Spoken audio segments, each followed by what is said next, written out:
स्वामी नित्यानंद महाराज की जय हो।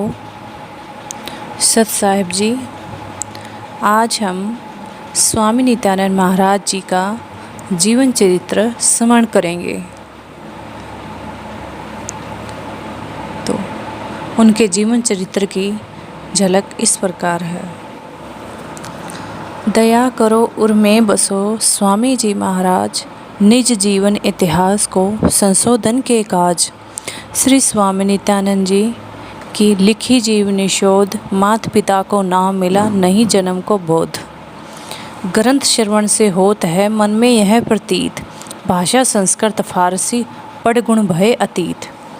आज उस सर्वशक्तिमान परमेश्वर सच्चिदानंद रूप परमात्मा का ध्यान करके गुरु चरण शरण में आकर साष्टांग दंडवत करके परमात्मा रूप जो अनेक महात्मा संसार के उदार्थ समय समय पर अपने तप तथा ज्ञान का प्रकाश करके अनेक प्रकार की प्रभावशाली लीलाएं विख्यात करी हैं, उनमें उत्तमोत्तम इस पवित्र देश में श्री स्वामी नित्यानंद जी महाराज नाम करके भी एक महात्मा प्रचलित हुए। अपने जीवन में उन्होंने भी यथाशक्ति संसार के उदार्थ श्रेष्ठ मार्ग बताया और इतना सीधा कि निरक्षर मनुष्य भी उस मार्ग पर चलते हुए कल्याण की प्राप्ति कर सकते हैं। अतः मैंने इनके जीवन चरित्र को स्पष्ट रूप में सज्जनों की दृष्टि गोचरार्थ बड़ा ही परिश्रम उठाया, तथापि पूर्ण सिद्धि को प्राप्त न करके जैसा कुछ जिस प्रकार आगे पीछे संवाद प्राप्त हुआ सो लिखते हैं। स्वामी जी का जन्म समय तथा पठन पाठन और सत्संग आदि के विषय में हम यथार्थ निरूपण नहीं कर सकते। स्वामी जी की जन्मभूमि नारनौल थी और ये जाति के पवित्र ब्राह्मण वंश में उत्पन्न हुए थे। ब्राह्मण कुल में जन्म था, करता बहुत मरोड़, गुरु गुमानी दास जी दिया कुबुद गढ़ तोड़। नारनौल गांव रियासत पटियाला स्टेट में है। नारनौल में स्वामी जी के 4 मकान इस समय दिख रहे हैं।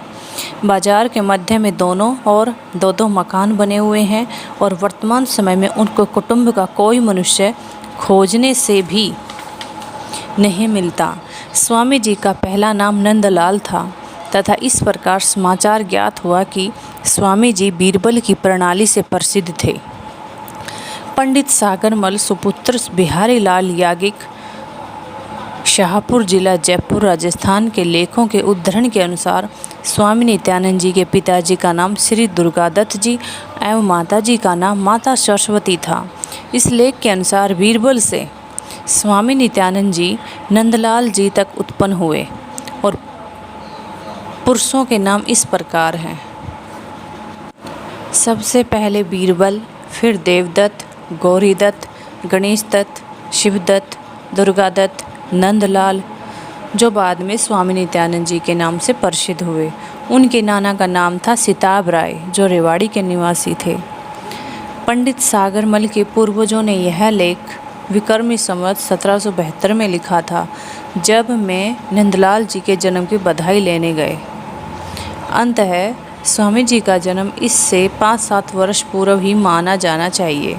स्वामी जी के पिता रियासत भरतपुर में किसी उच्च पद पर सुशोभित थे। नंदलाल का प्रथम विवाह बाल्यावस्था में हुआ, तथापि वह देवी अपने ही घर विराजते हुए स्वर्गवास हो गई। दूसरा विवाह इनकी तरुण अवस्था में इनके प्रतिकूल माता पिता ने हठवश कर दिया। माता पिता कुसंग हैं, पकड़ बंध में देत, हर्षा हितु विसार कर अंध अंध कर लेत।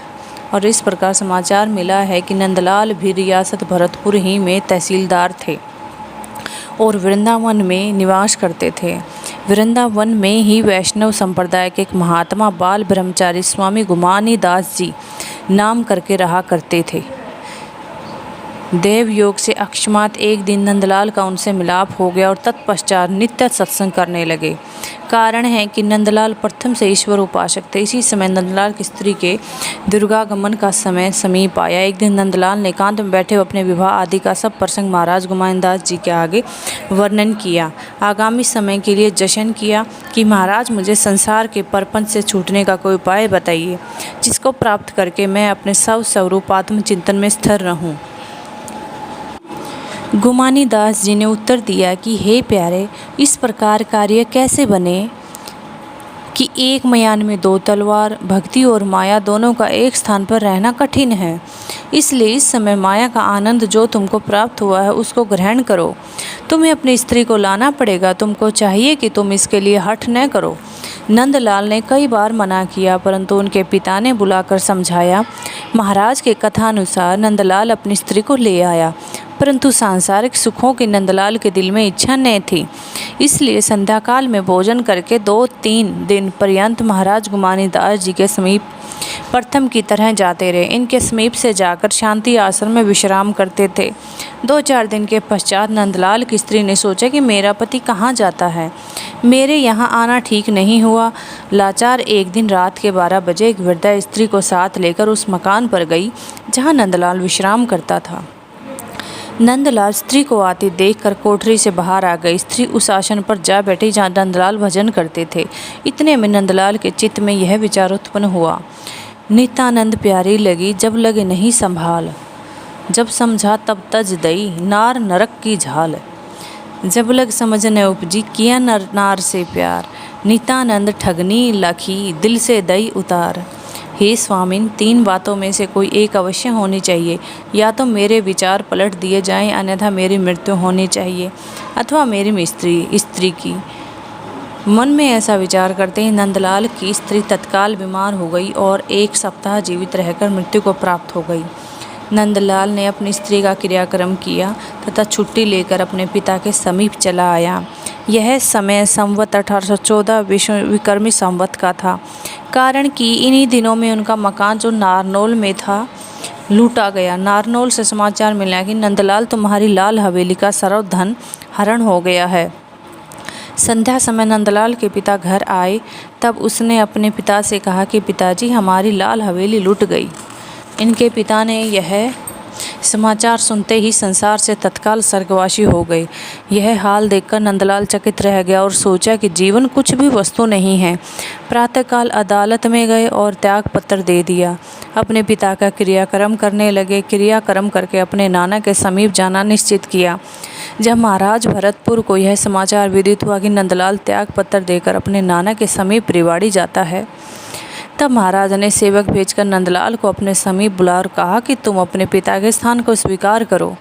नंदलाल ने उत्तर दिया कि महाराज, मेरा चित्त काम करने से हट गया, इसलिए मैं इस स्थान पर रहना नहीं चाहता। राजा ने कहा कि ऐसा क्यों करते हो, कुछ दिन के लिए तो आराम करो ताकि चित्त को शांत हो, और जिस वस्तु की तुमको इच्छा हो मेरे पास से मंगा लो। नंदलाल ने उनकी बातें नहीं मानी। महाराज ने कहा, अच्छा तुम्हारी इच्छा, पर इतना अवश्य करो कि जो खर्च महीने में हो सो खजाने से लिया करो, मैं प्रसन्नता से दे दूंगा। नंदलाल ने यह बात भी स्वीकार नहीं की और कहा, यदि महाराज की प्रसन्नता हो तो यह घोड़ा मेरी सवारी के लिए दे दो। महाराज ने प्रसन्न होकर वह घोड़ा दे दिया। 1-2 दिन वहाँ रहकर घोड़ा ले अपने नाना सिताब राय के घर रेवाड़ी चले गए। सिताब राय ने नंदलाल से कहा कि हे पुत्र, क्या समाचार है। नंदलाल ने सारा वृत्तांत जो भरतपुर में बीता था कह सुनाया। सिताब राय ने नंदलाल की सेवा करने के लिए एक सेवक निश्चित किया और कहा कि तुम प्रतिदिन सैर किया करो ताकि तुम्हारा चित्त ठीक हो जावे। नंदलाल प्रातःकाल और सायंकाल सैर को जाया करते थे। स्वामी गुमानी दास जी वृंदावन से चलकर रेवाड़ी के बाहर वन में आकर उपस्थित हुए। कई दिन के पश्चात नंदलाल एक दिन सैर को जा रहा था, तब आगे वन में महात्मा गुमानी दास जी बैठे हुए मिले। नंदलाल स्वामी जी को देखकर उनके समीप चला। क्या समाचार है? गया और घोड़ा सेवक को सौंप दिया। स्वामी गुमानी दास जी ने पूछा, कहो भाई, क्या समाचार है। नंदलाल ने उत्तर दिया कि मेरे पिता का शरीर पूरा हो गया है और मैं नौकरी छोड़कर अपने नाना के समीप आकर निवास करता हूँ। महाराज गुमानी दास जी ने कहा, भाई अब तेरी क्या संपत्ति है।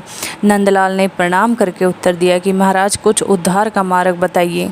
स्वामी जी गुमानी दास जी ने कहा कि हे प्यारे, उद्धार का मार्ग परीक्षा के बिना नहीं बताया जा सकता। यदि तुमको उद्धार की इच्छा है तो सरलता धारण करो। यह सुनकर नंदलाल कुछ समय पर्यंत वहाँ बैठे रहे, फिर घोड़े पर सवार हो रेवाड़ी चले आए। नगर के निकट आनकर सेवक से बोले कि भाई, यह घोड़ा या तो मेरे नाना को दे दो या अपने पास रखो, मैं घर नहीं जाऊंगा, उसी स्थान पर महात्मा के समीप जाता हूँ। यह कहकर घोड़ा कपड़े सेवक को सौंप आप स्वामी गुमानी दास जी के समीप आ गए। सेवक सामान को और घोड़े को लेकर सिताब राय के समीप गया और नंदलाल का सब वृत्तांत कह सुनाया। सिताब राय यह वृत्तांत सुनकर कई आदमी साथ लेकर नंदलाल के समीप वन में गए और वहाँ स्वामी गुमानी दास जी से कहा, महाराज, महात्मा सबकी रक्षा किया करते हैं, इसलिए यह लड़का हमको दे दो। स्वामी गुमानी दास जी ने कहा, ले जाओ। तब सिताब राय नंदलाल से कहा, चलो भाई घर चलिए, तुम्हारे माता पिता नहीं हैं तो कुछ चिंता मत करो, मैं तो हूँ। नंदलाल ने कहा कि नाना जी, अब मैं घर नहीं चलूँगा, मुझको सांसारिक भोग और सुख की इच्छा नहीं है, इसलिए मुझे दुखी मत करो, आप प्रसन्न मन में हो, वापस चले जाओ। सिताब राय निराश होकर अपने घर को सिधारे। फिर नंदलाल ने स्वामी गुमानी दास जी से सविनय प्रार्थना की कि हे महाराज, अब मुझे उपदेश दीजिए। स्वामी गुमानी दास जी ने कहा कि हे भाई, फकीरी का घर दूर है, इस झंझट में मत पड़ो और वैसे ही घर में रहते हुए भजन करो। नंदलाल ने कहा कि हे महाराज, इस प्रकार रहते हुए भजन होना कठिन है, कृपा करके उपदेश दीजिए। स्वामी गुमानी दास जी ने भेज दे दिया। टेढ़े टेढ़े चालते टेढ़ी धरते पाग, गुरु गुमानी दास जी दिया ज्ञान बैराग। टेढ़े टेढ़े चालते टेढ़ी धरते पाग, गुरु गुमानी दास जी दिया ज्ञान बैराग। और नंदलाल नाम बदलकर नित्यानंद रख दिया। नित्यानंद कुछ काल पर्यंत स्वामी गुमानी दास जी के निकट भजन करते रहे। एक दिन का वृत्तांत, स्वामी गुमानी दास जी प्रातःकाल वन में गए हुए थे और नित्यानंद जी कुटिया में काम करते रहे। उसी दिन हिम्मतराम बनिया भाऊ निवासी स्वामी जी की कुटिया में आए।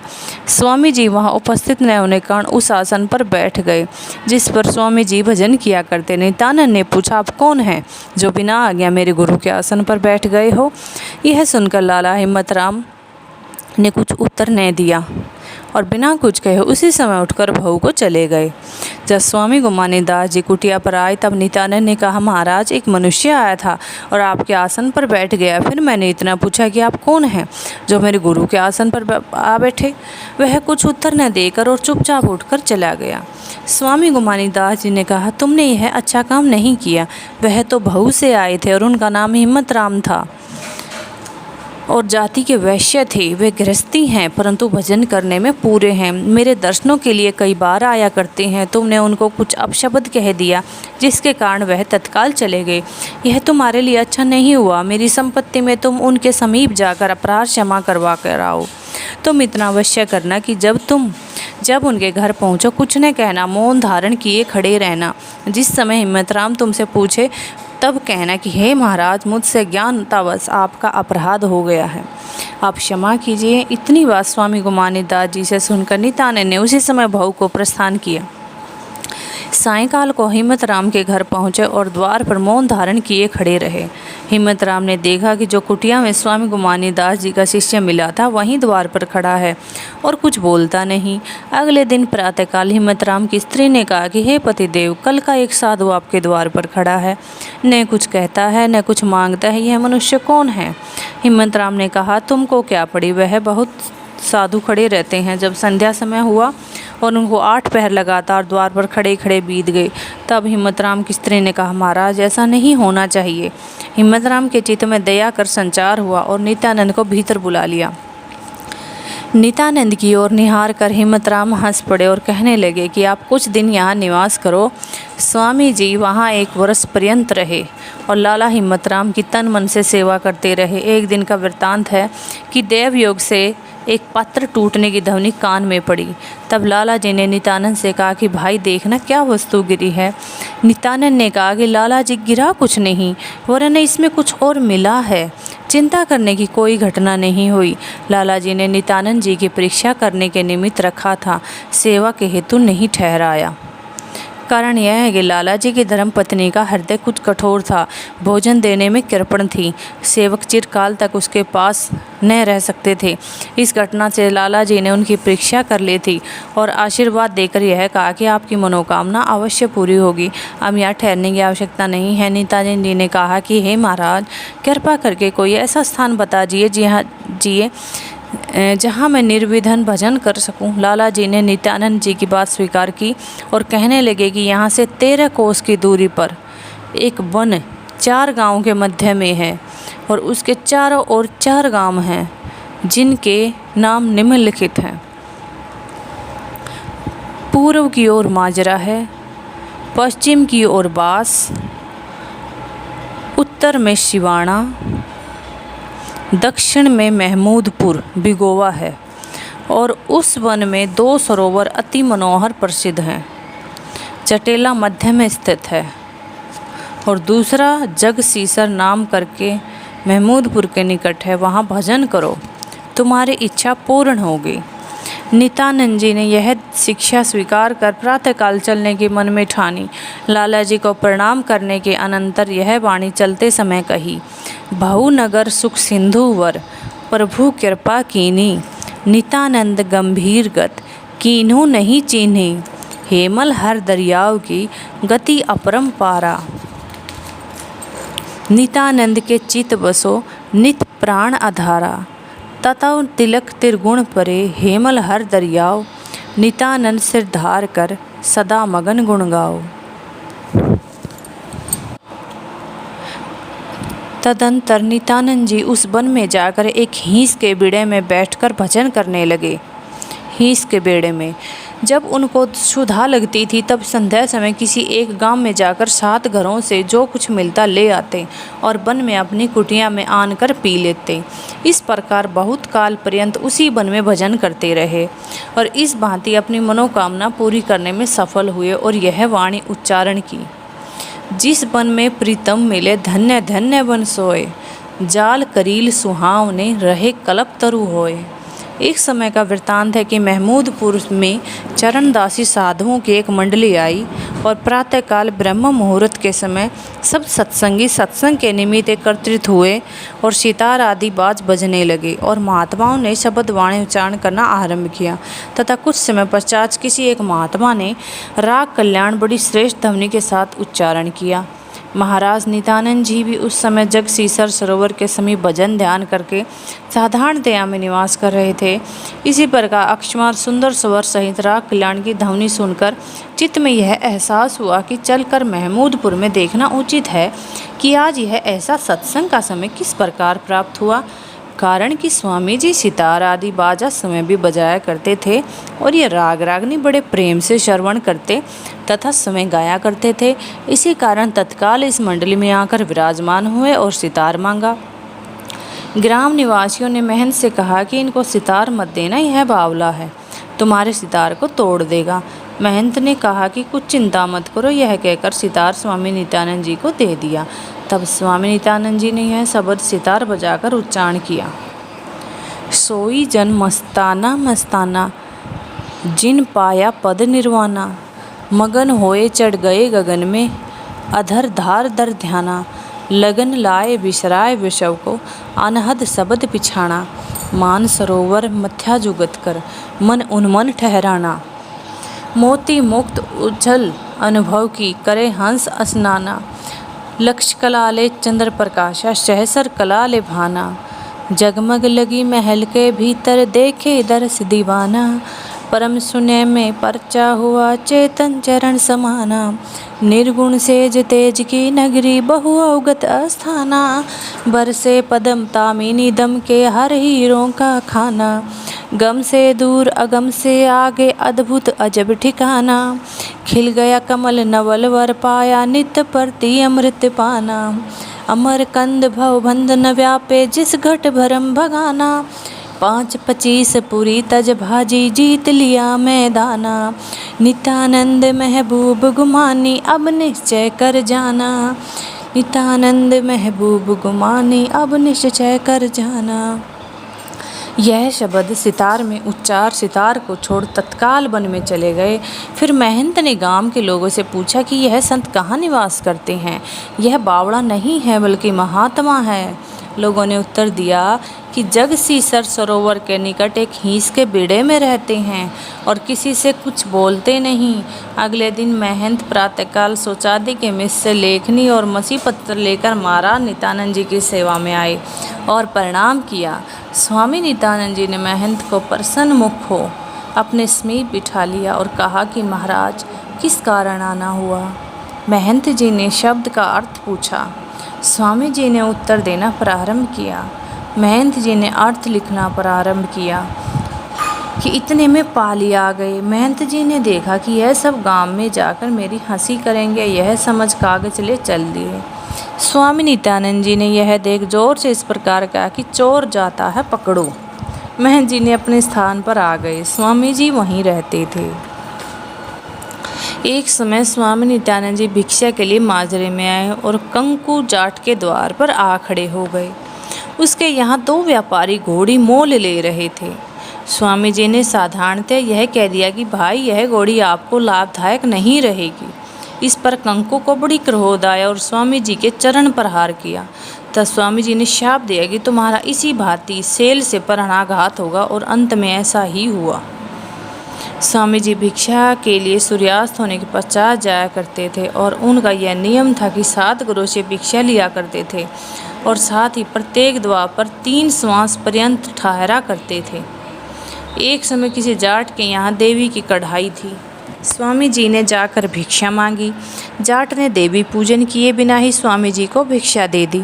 रात्रि के समय देवी ने जाट से सौपन में कहा कि मैं भूखी हूँ। जाट ने कहा कि मैंने तो आपको सत्कार से भोजन दे दिया था। देवी ने कहा कि तुमने मुझसे पहले स्वामी को भोजन दे दिया, वह मुझसे प्रबल है। इस पर जाट ने कहा कि यदि वह स्वामी तुमसे बलवान है तो हम तेरा पूजन नहीं करते।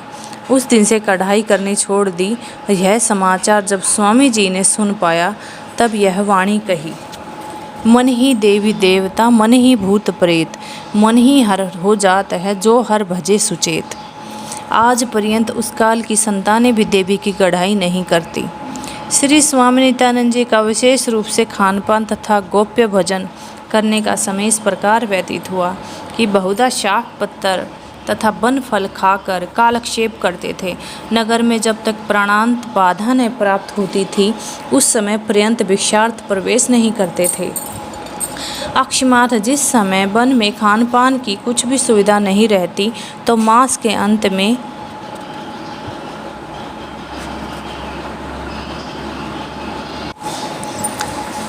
एक दो बार किसी गांव में संध्या समय जब अंधेरा हो जाता तो उस समय भिक्षार्थ प्रवेश किया करते थे। स्वामी जी किसी के द्वार पर जाकर बोलते नहीं थे, किंतु मौन धारण किए 3 श्वास आगमन पर्यंत खड़े रहते थे।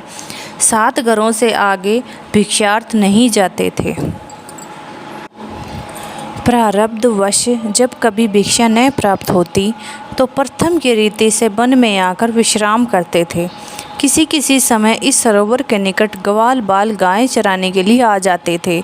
स्वामी जी ने जब विशेष क्षुधा से पीड़ित होते तो इन ग्वाल बालों से नम्र वाणी पूर्वक प्रार्थना करते कि आज मैं बहुत भूखा हूँ, कृपा करके कुछ रोटी दे दो तो मेरी भूख निवृत्त हो जाए।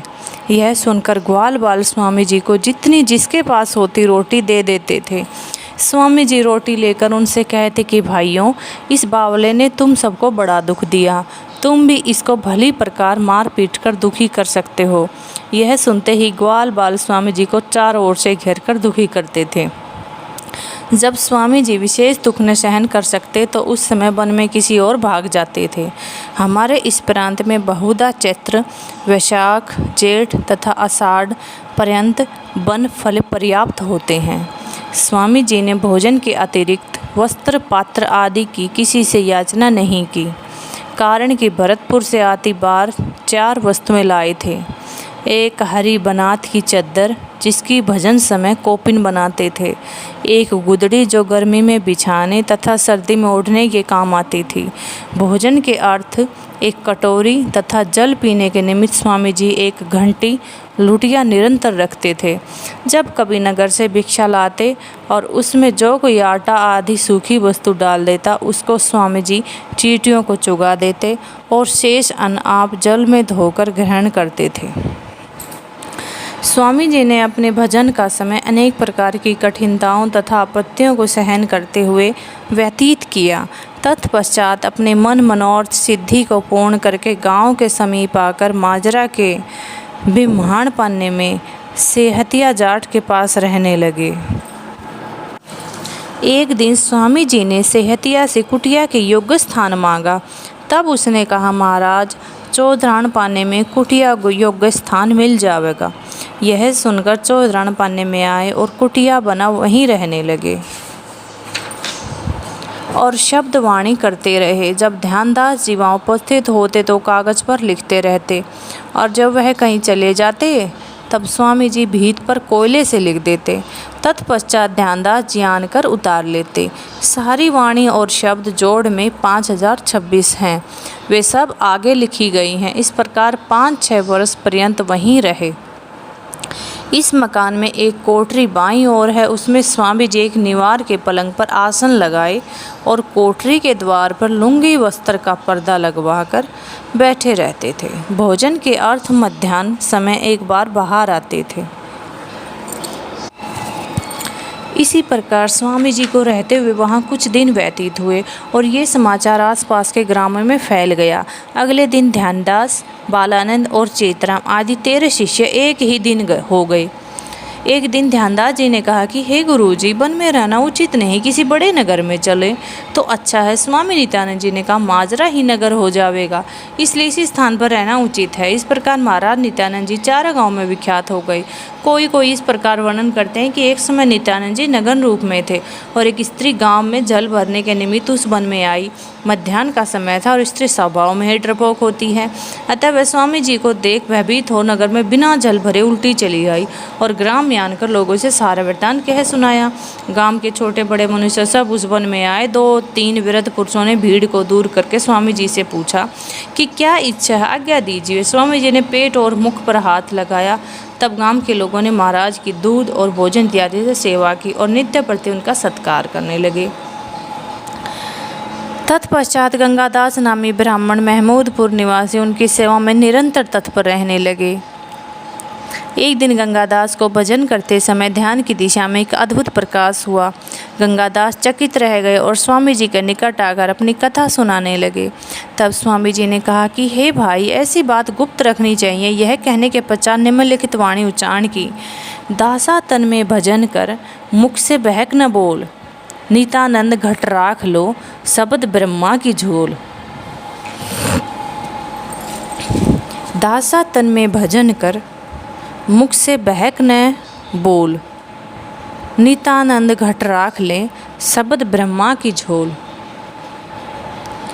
1840 में एक दुर्भिक्ष पड़ा जिसमें तृण तक न हुआ। लोग बड़ी आपत्ति में समय बिताने लगे। बहुत से लोग दुखी होकर मालवे जान को प्रस्तुत हो गए। जब सब लोगों ने मालवे जाने का निश्चय कर लिया तब ध्यानदास ने स्वामी जी से पूछा कि महाराज, सब नगर निवासी दुर्भिक्ष से पीड़ित हो मालवे की ओर जाते हैं, आपकी क्या इच्छा है। महाराज नित्यानंद जी बोले कि भाई, जब सारा ग्राम मालवे जाता है तब हम यहाँ क्या करेंगे। हम भी उन्हीं के साथ रहेंगे, चाहे दुख हो चाहे सुख, सब मनुष्य चलने की ही को थे। उसी समय वहाँ पर रानीला से महात्मा हरिदास आ पहुँचे। महात्मा जी ने लोगों से पूछा कि कहाँ जा रहे हो। लोगों ने उत्तर दिया, महाराज, दुर्भिक्ष के कारण अन्न जल यथेच्छ नहीं मिलता, तो मालवे जाना निश्चित किया है। हरिदास जी कहने लगे कि भाइयों, इतने निराश क्यों हो। जल इत्यादि का तो क्या कहना है, यदि तुम चाहो तो मोती वर्षा कर देवें। जब यह कह ही रहे थे तब स्वामी नित्यानंद जी वहाँ आ पहुँचे और महात्मा की वाणी सुनी तथा उनसे चुप रहने को कहा। अगले दिन सब नगर निवासी मालवे चले गए और महाराज नित्यानंद जी भी साथ चलकर मालवे पहुँचे। जब मालवे में इस प्रकार रहते हुए 2-4 मास बीत गए तब दुर्भाग्यवश एक दिन महाराज जी के शिष्यों में कुछ कहा सुनी हो गई। वे परस्पर एक दूसरे से द्वेष करने लगे। स्वामी जी ने उनको समझाया कि जब तुम साधारण बातों पर झगड़ा करने को उद्यत हो जाते हो तब तुम संसार का क्या उपकार कर सकते हो। धिक्कार है तुमको तुम्हारे भेष को। जाओ, अब तुम्हारे भेष में 50 से अधिक वेशधारी नहीं होंगे। इसके अनंतर कुछ समय पश्चात महाराज नित्यानंद जी ने ध्यानदास से अपना शरीर छोड़ने की इच्छा प्रकट की। इतना सुनते ही ध्यानदास रुदन करने लगा और शरीर कंपायमान हो गया और कहने लगे कि महाराज, आप यह क्या करते हैं। हमको सब साधु धिक्कारेंगे कि कहेंगे कि तुम्हारा गुरु अकाल में भूख से दुखित होकर मर गया। महाराज जी ध्यानदास को शोकातुर देखकर कहने लगे कि भाई, दुखी होने की कोई बात नहीं। तुम्हारी इच्छा अनुसार हम अपने शरीर को 16 वर्ष पर्यंत और रखेंगे। तत्पश्चात कुछ काल बीतने पर माजरे में सुवृष्टि हुई, मगर निवासी वहीं लौट आए। स्वामी नित्यानंद जी भी चलने का विचार करने लगे। चलते समय उनका सेवक ठाकुर माहू सिंह आ पहुंचा। स्वामी नित्यानंद जी माहू सिंह से प्रसन्न थे क्योंकि वह उनकी सेवा तन मन धन से करते थे। महाराज नित्यानंद जी कहने लगे, माहू सिंह, जिस वस्तु की तुमको इच्छा हो सो मांगो। माहू सिंह हाथ जोड़कर कहने लगा, महाराज आपकी कृपा से भली प्रकार जीवन व्यतीत कर रहा हूँ। महाराज नित्यानंद जी ने कहा, कुछ मांगो। तब माहू सिंह ने अपनी इच्छा प्रकट की, महाराज जी, मुझे नाशवान धन की आकांक्षा नहीं, मेरे को तो अक्षय धन की इच्छा है। यदि आपकी कृपा हो तो मुझे आवागौन से छुड़ा दीजिए, यही मेरी इच्छा है। महाराज नित्यानंद जी ने यह तथास्तु कहकर माजरा को प्रस्थान किया। मार्ग में एक मकान दादू जी का गुरुद्वारा निराना नगर में पड़ता था। दादू जी का गुरुद्वारा निराना नगर में, यह नगर रियासत जयपुर में है। वहाँ जाना निश्चित किया। इनका शिष्य ध्यानदास कहने लगा, महाराज साधुओं के समीप कुछ भेंट अवश्य ले जानी चाहिए। स्वामी नित्यानंद जी ने उत्तर दिया कि भाइयों साधुओं की भेंट शब्द मानी ही पर्याप्त है। यह कहकर महाराज दादू जी के गुरुद्वारे में चले गए। वहाँ पहुँच प्रणाम कर 5 वाणी पढ़ी जो कि नीचे लिखी हुई हैं। दादू जी तुमको नमो सब संतन के साथ, दादू जी तुमको नमो सब संतन के साथ, नित्यानंद दिल से करे सुनियो सतगुरुनाथ, नित्यानंद दिल से करे सुनियो सतगुरुनाथ। दादू आदू पीर हैं अमरपुरी के राव, नित्यानंद सिजदा करे बड़ी भेंट है भाव। दादू आदू पीर हैं अमरपुरी के राव, नित्यानंद सिजदा करे सबसे बड़ी भेंट है भाव।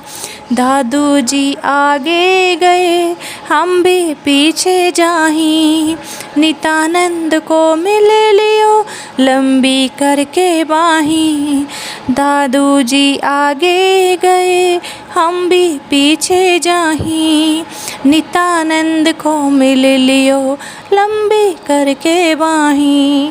अमरपुरी के चौक में दादू का निशान, अमरपुरी के चौक में दादू का निशान, नित्यानंद देखी कहीं समझे संत सुजान, नित्यानंद देखी कहीं समझे संत सुजान। दादू आदू जुगों के आज काल के नाही, दादू आदू जुगों के आज काल के नाही, रामचंद्र लंका चढ़े दादू दल के माही, रामचंद्र लंका चढ़े दादू दल के माही। इस प्रकार ये 5 वाणी स्वामी नित्यानंद जी ने दादू जी को भेंट की और दादू जी बहुत प्रसन्न हुए। महाराज जी ने रात्रि को वहीं विश्राम किया और प्रातःकाल स्नानादि से निवृत्त होकर माजरा की ओर प्रस्थान किया। 2-4 दिन के अनंतर माजरे में प्रवेश किया। महाराज नित्यानंद जी को जब यह ज्ञात हुआ कि लाला हिम्मतराम जी का देहांत हो गया है, तब उनकी विधवा स्त्री की सहायता से निमित्त अपने शिष्यों में से एक शिष्य को भेज दिया। यह सदैव उसकी सेवा करता रहा। कभी कभी स्वामी जी 10-15 दिन के लिए 2-4 शिष्यों को भेजते रहते थे और आप भी समय जाकर उसको आश्वासन दे आया करते थे। यद्यपि लाला जी की स्त्री का स्वभाव कटु था, परंतु स्वामी जी ने उसके कष्ट निवारण करने में कोई कसर न रखी और मरण पर्यंत लाला जी की स्त्री के पास स्वामी जी का एक शिष्य अवश्य रहता था। इस प्रकार स्वामी जी माजरे में 2-4 वर्ष ठहरे। इसके अनंतर स्वामी जी अपने शिष्यों सहित जमुना स्नान करने निमित्त दिल्ली चले गए। 2-4 दिन ठहर कर स्नान किया और फिर रेवाड़ी चले आए। स्वामी जी का एक शिष्य भांग पिया करता था और एक दिन भांग समाप्त हो जाने के कारण शिष्य ने गुरुजी से प्रार्थना की, महाराज भांग नहीं है और मुझे भांग बिन सरता नहीं। महाराज ने कहा, नगर में जाकर भांग ले आओ। शिष्य ने कहा, महाराज पैसा नहीं है, भांग क्यों कर ले जाऊं?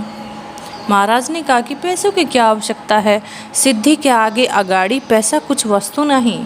शिष्य ने उत्तर दिया कि महाराज मेरे पास ऐसी कोई शक्ति नहीं है। महाराज ने उठकर तत्काल नगर में आए और ये टेर लगाए कि एक शेर भांग दो और एक बेटा लो। यह बात सुनकर एक साहूकार अपनी स्त्री सहित एक शेर भांग लेकर स्वामी जी के समीप आकर उपस्थित हुआ और भांग दे दी। स्त्री बोली, महाराज भांग तो लीजिए, परंतु आपने पुत्र नहीं दिया। महाराज ने कहा, हे पुत्री, चिंता मत करो, 1 वर्ष में तुम्हारे पुत्र उत्पन्न होगा। यह कहकर भांग ले अपनी मंडली में आई और स्त्री के 10 माह पश्चात एक पुत्र उत्पन्न हो गया। कुछ समय के अनंतर वह स्त्री 2 शेर भांग ले महाराज जी के समीप माजरा में आई और प्रणाम करके पुत्र के लिए प्रार्थना की। महाराज ने उत्तर दिया कि इस बार लड़की उत्पन्न होगी। इसी वचन को सुनकर वह अपने घर चली आई और यथा समय पर लड़की उत्पन्न हुई। फिर इसी तरह वह स्त्री स्वामी जी के पास सत्संग करने लगी और अभी तक उस कुल के मनुष्य वार्षिक मेले पर आते रहते हैं। कुछ समय पश्चात महाराज जी के दिल में यह विचार उठा कि इस ग्राम के वन में हमारी इच्छा पूर्ण हुई है, इसलिए इस ग्राम को कुछ न कुछ जरूर देना चाहिए।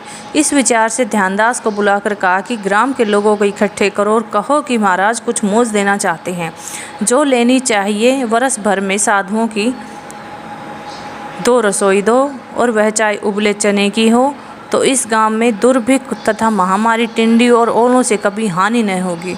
और जो सुबुद्धि किसी मनुष्य में आ जाएगी वह आयु भर बनी रहेगी। यह सुनकर सदा और प्रेमराज ने कहा कि इस तरह तो यह गांव रसोइयों में ही लुट जाएगा और हम न रसोई दें न ही करामात लें। ध्यानदास जी ने आकर स्वामी नित्यानंद जी से सारा वृत्तांत कह सुनाया। स्वामी जी ने कहा कि जैसी लोगों की इच्छा। बिरजू जाट यह ईश्वर और स्वामी जी का परम भगत था। चौधरी जी के इकलौते पुत्र का देहांत हो गया तो स्वामी जी ने जाकर धैर्य दिया और कहा कि चिंता न करो, यही पुत्र 10वें महीने आ जाएगा। यह सुनकर उनके घर वाली ने कहा कि महाराज अब कहाँ से आवेगा, हमारी उम्र बड़ी हो गई, आप क्यों झूठ बोलते हो। तीर्थस्थ स्वामी जी ने उत्तर दिया कि जाओ, काने, कोतरे, लंगड़े तथा लूले 7 बालक उत्पन्न होंगे। फिर ऐसा ही हुआ और एक आदमी उस कुटुंब में अब तक वर्तमान है। एक बार बिरजू माजरा से किसी जगह लड़ाई करने गया और लड़ाई का फल यह हुआ कि शत्रु ने बिरजू की ऐसी तलवार मारी कि नाड़ कटने से कुछ शेष रहे। बिरजू दोनों हाथों से नाड़ की रक्षा करता हुआ मकान के पास आया। स्वामी जी सामने बैठे हुए थे। बिरजू ने स्वामी जी को प्रणाम किया। महाराज जी बोले, भाई आओ बैठो, क्या समाज में कहा। बिरजू ने कहा कि महाराज जी घर जाता हूँ, प्राण जाने वाले ने कहा कि ठहरो, देखो ईश्वर क्या करता है। इतना कह खड़े हो उसकी नाड़ भर हाथ फेर दिया और कहा, भाई भजन किया कर, सब ठीक होगा। एक काल में श्री स्वामी नित्यानंद जी के समीप महात्मा श्याम गोपाल दास जी गए और यह प्रश्न किया कि महाराज, पराए अब सब आसपास के लोग आपका बड़ा सत्कार करते हैं तथा आपकी सेवा पूजा में निरंतर लगे रहते हैं, इसलिए अब आपको अपना निवास स्थान बड़ा भारी बनवाइए, जिसके द्वारा आपके शिष्य भी निर्विघ्नता पूर्वक अपना समय व्यतीत किया करेंगे।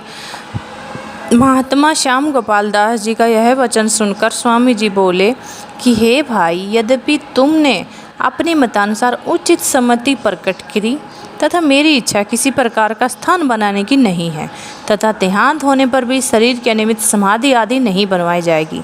सेवा पूजा तथा उपासना परमेश्वर की करनी चाहिए, मनुष्य की नहीं। अतएव आपका शरीर पूरा होने पर आपके शरीर के निमित्त एक छतरी बनाई जाएगी। श्याम गोपाल के देहांत होने पर छतरी बनाई गई, सो इस समय पर्यंत नरवा सरोवर के मार्ग में वर्तमान है। एक समय सुनते हैं कि महात्मा गरीबदास जी को जब यह विदित हुआ कि स्वामी नित्यानंद जी तम्बाकू पीते हैं, यह विचार महात्मा गरीबदास जी के चित्त में बड़ा शोक उत्पन्न हुआ कि विक्षेप होने के कारण गरीबदास जी ने निम्नलिखित बानी लिखकर स्वामी नित्यानंद जी के निकट भेजी। सो नारी जारी करे सुरापान 100 बार, चिलम तम्बाकू जो पीवे बूढ़े काली धार। ये वाणी जब स्वामी नित्यानंद जी ने पढ़ी तो तदंतर निम्नलिखित अरल उत्तर में स्वामी नित्यानंद जी ने लिखकर महात्मा गरीबदास जी के समीप भेजी। सुल्फा भांग तम्बाकू फीम फकीरा लहर है, गिला करें गवार जिन्हों पर कहर है।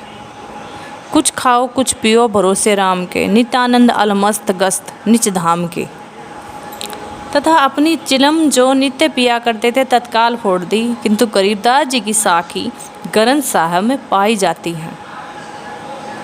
तथा यह अरल बहुधा स्वामी जी के विरचित नहीं बताते। गुरु ग्रंथ साहिब में भी कहीं स्वर्ण गोचर नहीं सुनाई पड़ी। संभव कि स्वामी नित्यानंद जी ने रस का अंग बनाने में प्रथम तंबाकू का परित्याग किया हो, परंतु अन्य किसी स्थान पर महात्मा गिरदास तथा स्वामी नित्यानंद जी का कोई प्रसंग नहीं मिलता तथा स्वामी नित्यानंद जी के जीवन इतिहास में किसी प्रकार का नशा सेवन करने की संभावना नहीं पाई जाती, कारण कि रस के अंग में अन्न के अतिरिक्त सर्व नशे वर्जित किए हैं तथा शब्दों में भी एक स्थान पर तंबाकू आदि लेकर सर्व प्रकार के नाशों का निषेध किया है। इस कारण यह अरल तथा स्वामी नित्यानंद जी का चिलम पानी जिन दृक्ता ने निश्चित किया, संभव है उन्हीं में किसी एक ने आप अमल खाने पीने के कारण स्वामी नित्यानंद जी ने के नाम से यह मन घड़ंत अरल बनाकर सुनाई हो। अतः जो कुछ हो, मैंने जैसा वृत्तांत सुना वैसा ही प्रचलित करने की चेष्टा करी है। इस कारण मैं सर्वथा निर्दोष हूँ। इस प्रकार रहते हुए संवत 1856 भादव सुदी एक कम को प्रातःकाल उठकर स्वामी जी बोले कि आज दूध बिलोया न जाए, किंतु खानपान में काम आए। फिर स्वामी जी ध्यानदास जी से बोले, भाई तू रानी ले चले आ जा और शीघ्र ही हरिदास को बुला ला, कुछ कहना नहीं, वह समय ही जान जाएंगे और देखते ही तेरे साथ चले आएगा। ध्यानदास रानी ले चले गया। फिर स्वामी जी ने और शिष्यों को बुलाकर कहा, भाइयों जो सत्संग निताया करते हैं उन सबको शीघ्र बुला लाओ। यह सुनकर बालानंद आदि महात्मा ने सब सत्संगी बुला लिए। जब वह सब आ गए तब महाराज नित्यानंद जी ने कहा कि अब मैं स्नान करूँगा, टोप आदि मेरे वस्त्र लाओ। महाराज स्नान करके कपड़े पहन आसन पर बैठ गए। लोगों से कहा कि आज हम शरीर छोड़ेंगे, तुम सबको उचित है कि इस शरीर को हवा दाग दिया जाए, अर्थात इस शरीर की दाह करने और दबाने की आवश्यकता नहीं, किंतु हम जहाँ भजन किया करते थे उसी स्थान पर एक जाल के वृक्ष के नीचे ले जाकर बैठा दिया जाए। यह सुनकर लोगों तथा शिष्यों ने कहा, महाराज जी इस प्रकार बिठाने से पशु पक्षी आपके शरीर की दुर्गति करेंगे और हमारे लिए बड़ा भारी अपयश का कारण होगा। महाराज जी ने कहा, कुछ चिंता मत करो, कुछ कहो, संसार का तो ऐसा ही स्वभाव है। फिर स्वामी नित्यानंद जी ने निम्नलिखित अरल उच्चारण की, जो प्राणी मर जाए उसे न जारिए, हाथों हाथ उठाए जंगल में डारिए। जो प्राणी मर जाए उसे न जारिए, हाथों हाथ उठाए जंगल में डारिए। सब पक्षी मिल खाई की चिरे चाम को, भर जाए जिनका पेट दुआ दे राम को, भर जाए जिनका पेट दुआ दे राम को। इस प्रकार से अरल उच्चारण कर पद्मासन लगा नेत्र मूंद अंतरंग वृत्ति करके कुछ समय स्थिर रहे। सब सत्संगियों के देखते देखते स्वामी नित्यानंद जी ने शरीर का परित्याग किया। पीछे सब सत्संगी शंख और रणसिंगा बजाते हुए जटेला ले गई और ध्यानदास जी हरिदास जी के पास गए। हरिदास ध्यानदास को देखते ही जटेले के लिए चल दिए। मार्ग में ध्यानदास ने हरिदास से यह प्रश्न किया कि महाराज जी ने आपको बुलाया किंतु कार्य कुछ नहीं बतलाया तथा तुम मेरे को देखकर साथ चले आए, इसका क्या कारण है? हरिदास जी ने कहा, आज स्वामी जी ने शरीर का परित्याग किया है, तुमको मेरे पास इसलिए भेज दिया कि प्रथम की भांति कुछ रुकावट न कर दो। इस प्रकार बात करते हुए जटेला सरोवर के निकट आए और स्वामी जी के शरीर को देखा। यथाविधि एक जाल के वृक्ष के नीचे महाराज जी के शरीर को स्थापित किया तथा परिक्रमा करके सब लोग गांव को चले। मार्ग में आ रहे थे कि कुछ ऐसा सुनाई दिया कि कोई विमान आदि आकाश मार्ग से जा रहा है। इतने में स्वामी नित्यानंद जी की चरण पादुका सभी लोगों के बीच में आकर गिरी। इस अद्भुत चमत्कार को देखकर सब लोग मार्ग में खड़े हो गए तथा विचार करने लगे कि देखना चाहिए कि ये चरण पादुका कहाँ से आई। और कुछ मनुष्य उस स्थान पर लौट कर गए तो क्या देखा कि स्वामी जी का शरीर ही उस वृक्ष के नीचे नहीं है। ये अद्भुत चरित्र देखकर सब लोग हैरान आश्चर्यचकित हुए और गांव में आ गए और लोगों से इस अद्भुत घटना का समाचार कह सुनाया। महाराज नित्यानंद जी के समय की 5 वस्तुएं इस समय पर्यंत विराजमान हैं। एक निवार का पलंग, दूसरे स्वामी जी की ओढ़ने की गुदड़ी, तीसरे स्वामी जी के जल पीने का लोटा, चौथी भजन करने की कटोरी, भोजन करने की। और पाँचवें महाराज नित्यानंद जी की चरण पादुका, जो लोगों के उस समय आकाश मार्ग से गिरकर प्राप्त हुई थी। ये मेले के वार्षिक उत्सव पर आने वाले यात्रियों को ये सब वस्तु फाल्गुन की पूर्णमासी तथा कभी चैत्र की एकम को हर्षपूर्वक दिखाई जाती हैं। स्वामी जी के भजन करने वाले समय में यद्यपि अनेक अद्भुत घटना हुई, तथापि हमने जो कुछ परिश्रम करके संग्रह किया सो सब स्वामी नित्यानंद जी का अति उत्तम शिक्षाप्रद इतिहास समस्त सज्जनों की सेवा में समर्पण है।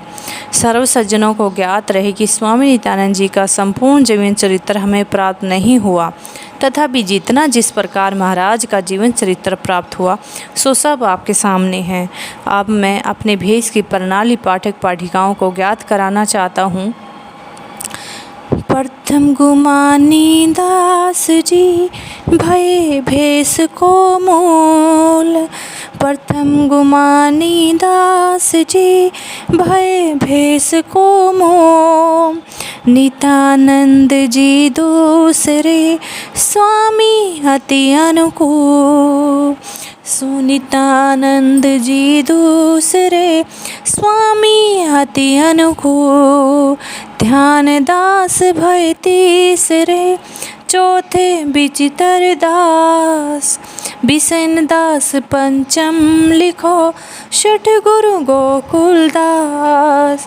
सप्तमम गुरुदेव निज दानी दास प्रकाश, प्रज्ञा चक्षु नाम मम अष्टम भोला दास।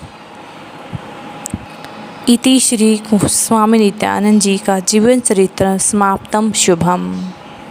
सत साहेब जी, स्वामी नित्यानंद महाराज की जय हो।